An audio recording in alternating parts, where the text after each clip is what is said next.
Apakah idol non-Korea dianggap K-pop? BTS memberikan pendapatnya. Dalam beberapa tahun terakhir, ada banyak perdebatan tentang apa yang termasuk K-pop dan apa yang tidak. Di satu sisi, ada tren peningkatan grup idola Korea yang merilis lagu-lagu berbahasa Inggris untuk melayani audiens global mereka, sambil dituduh menjauh dari K-pop. Di sisi lain, grup multinasional seperti Black Swan menanggapi pertanyaan tentang validitas mereka terhadap grup K-pop, meskipun musik mereka sebagian besar berbahasa Korea. Permasalahan yang ada sebagian besar bersifat subjektif dan banyak orang yang menawarkan berbagai sudut pandang. Dalam wawancara yang baru dirilis, BTS membahas masalah ini, menawarkan sudut pandang mereka sebagai wajah terkemuka K-pop. Selama wawancara, grup itu ditanya apa pendapat mereka tentang K-pop. RM memimpin dalam menjawab, langsung mengakui bahwa dia sering mendapat pertanyaan ini, bahkan di luar negeri, tapi jawabannya berubah seiring waktu. Leader BTS itu menyebutkan bahwa saat pertama kali menghadiri Billboard Music Award pada tahun 2017, kalau ada yang bertanya tentang keunikan K-pop, ia akan menyebutkan elemen-elemen seperti video musik, suara, koreografi, visual, dan komunikasi media baru. Saat itu, kata RM, K-pop dapat didefinisikan sebagai perpaduan komprehensif dari semua hal itu. Tapi pada tahun 2021 ketika wawancara pertama kali dilakukan, kata rapper tersebut, faktor-faktor penentu K-pop tidak begitu berbeda dari sebelumnya. RM menyebutkan grup dengan anggota asing mengatakan bahwa karena mereka menciptakan musik dalam genre K-pop, mereka dianggap grup K-pop meskipun semua anggotanya bukan orang Korea. Sebaliknya, RM juga menunjuk pada dikotomi BTS sendiri dengan mengambil Dynamite sebagai contoh. Ia menjelaskan bahwa lagu tersebut dibuat oleh grup yang seluruh anggotanya berasal dari Korea, tapi sepenuhnya dalam bahasa Inggris. Pada saat yang sama, ia mengikuti format K-pop dengan video musik, koreografi, dan semua konten terkait yang unik untuk industri ini. Pada akhirnya, RM menyimpulkan jawabannya dengan mengatakan bahwa cakupan K-pop terus berkembang dan mendefinisikannya pada titik ini tidaklah mungkin secara objektif karena jangkauan industri ini telah berubah begitu cepat. Arti kata dan istilah yang menyertainya juga terus berubah dengan kecepatan tersebut. Akibatnya, definisi K-pop, kata RM, juga akan terus berubah di masa depan. Jimin menutupnya dengan jawaban yang sederhana tapi berdampak, meminta orang untuk menerima hal-hal yang mereka anggap berharga tanpa mencoba memberi label yang jelas pada hal itu.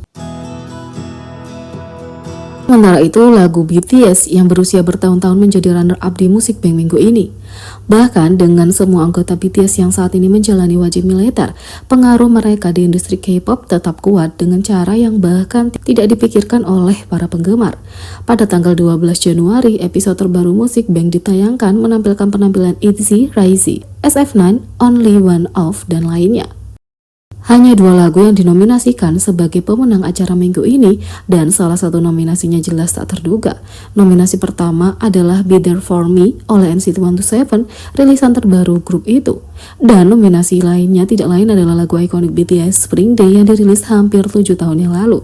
Meskipun Be There For Me akhirnya membawa pulang kemenangan dengan 6.690 poin dibandingkan dengan Spring Day memperoleh 2.784 poin, lagu BTS sebenarnya mendapat skor lebih tinggi dalam skor digital, suara penggemar K-pop, dan kategori media sosial. Spring Day baru-baru ini menjadi lagu pertama yang menduduki peringkat di tangga lagu tahunan Melon selama 7 tahun berturut-turut, membuktikan betapa pentingnya lagu itu dalam industri K-pop dan budaya Korea pada umumnya.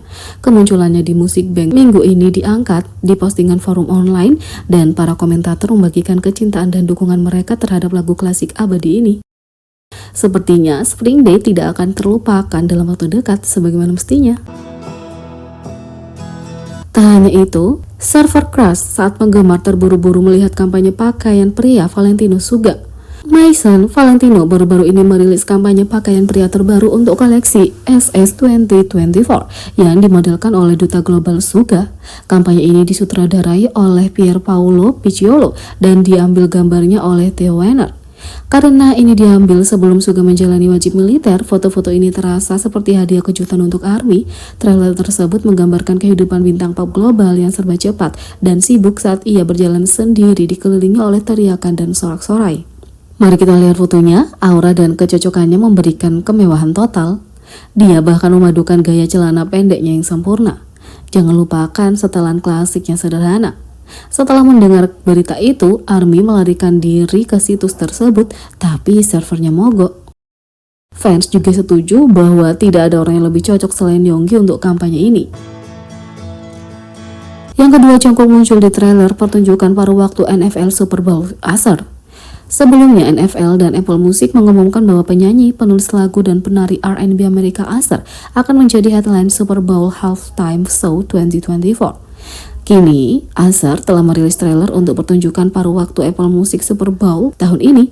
Dia menggoda pertunjukan 30 tahun dalam pembuatan. Trailer dibuka dengan paduan suara gereja, memberi penghormatan pada awal mula milik Usher saat ia bergabung dengan paduan suara pemuda gereja lokal dan disutradarai oleh ibunya di Chattanooga, Tennessee. Ketika ia berusia 9 tahun, sisa video dipotong antara cuplikan paduan suara, marching band sekolah, penggemar, TikTok, penampilannya, dan lain-lain dengan lagu hitnya Yeah bersama Lil Jon Ludacris diputar. Tepat sebelum video dipotong dan memperlihatkan foto terakhir Usher dengan teks mengenai penampilan halftime show mendatang, klip Jungkook di samping Usher ditampilkan. Selebriti lain yang tampil termasuk bintang NBA LeBron James dan artis musik J Balvin. Baru-baru ini, keduanya berkolaborasi dalam remix lagu solo Jungkook Standing Next to You dari Golden. Dalam trailer halftime show-nya, Usher menyertakan TikTok yang mereka rekam bersama di lokasi syuting video pertunjukan resmi Standing Next to You. Netizen pun heboh melihat Jungkook tampil. Kita hanya bisa berharap Usher akan memasukkan Standing Next to You dalam penampilan bersejarah di Super Bowl. Begitu pula dengan Jungkook yang tampil dalam video promo Usher untuk album barunya Coming Home. ARMY sangat bangga pada Jungkook. Sebelumnya, Jungkook BTS jadi artis solo pertama yang raih prestasi besar di Circle Chart Music Award.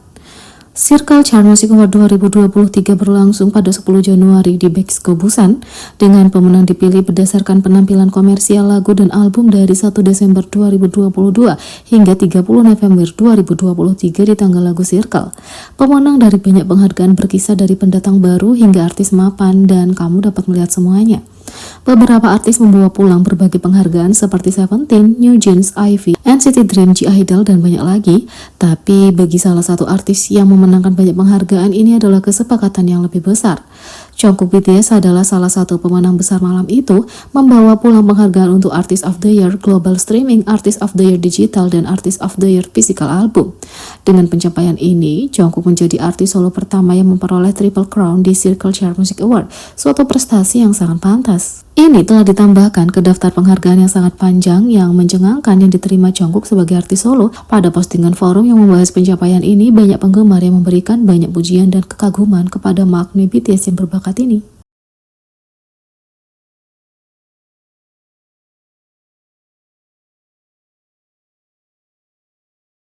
Jadi, bagaimana menurut kalian tentang ini? Beri komentar di bawah, klik subscribe, like, share, dan klik lonceng. Sekian video kali ini, sampai jumpa lagi.